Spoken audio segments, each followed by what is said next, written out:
বহুদিন পর আমি চলে গেছিলাম একটু সেলফ গ্রুমিং করতে। সেলফ গ্রুমিং বলতে আমি অনেক কিছু করি না, শুধু একটু হেয়ার কাট আর আইব্রো, দ্যাটস অল। যাই হোক, আর মাম্মা তো ফার্স্ট টাইম এই স্যালনে ঢুকে খুবই অবাক, দেখলে কেমনভাবে আমার দিকে তাকিয়েছিল।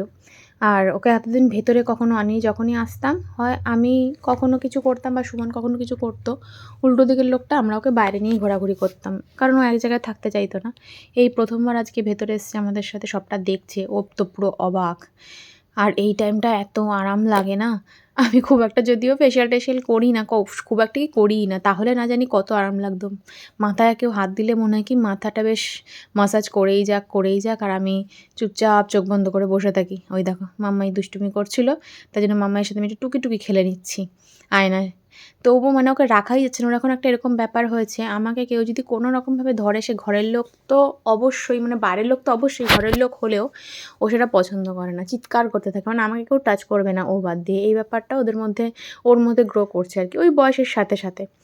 যাই হোক, তো আমার হেয়ার কাটটা কেমন হচ্ছে তোমরা অবশ্যই জানিও। কপালটা খুব বড় লাগছিল, তাই সামনেটা একটু বেশিই ছোটো করে দিতে বলেছি।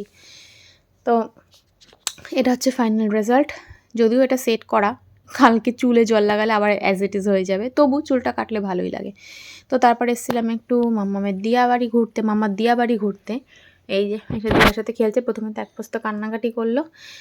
অনেক দিন আসলে কাউকে না দেখলে মাম্মার এখনও সেই ব্যাপারটা রয়েছে, মাম্মা কান্নাকাটি করে। যাই হোক, তো বাড়িতে এসে আমি মাম্মার ভাতটা একটা ছোটো বাটিতে গরম করে নিচ্ছি, কারণ আমাদের ভাতটা তো দুপুরে করা ছিল, ঠান্ডা হয়ে গেছিলো, ওকে তো ঠান্ডা ভাত দেবো না, প্লাস ভাতটা একটু বেশি নরমও হয়ে যাবে, এতে সুবিধে হবে।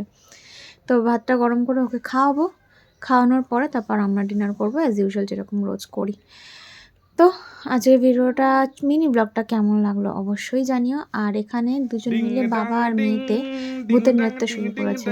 সুমনের অনুপ্রেরণা বলো, প্ররোচনায় বলো, মেয়ে খাওয়ার পরে এরকম ডান্স করছে, কি বলবো বলো, বমি করলে কে সামলাবে।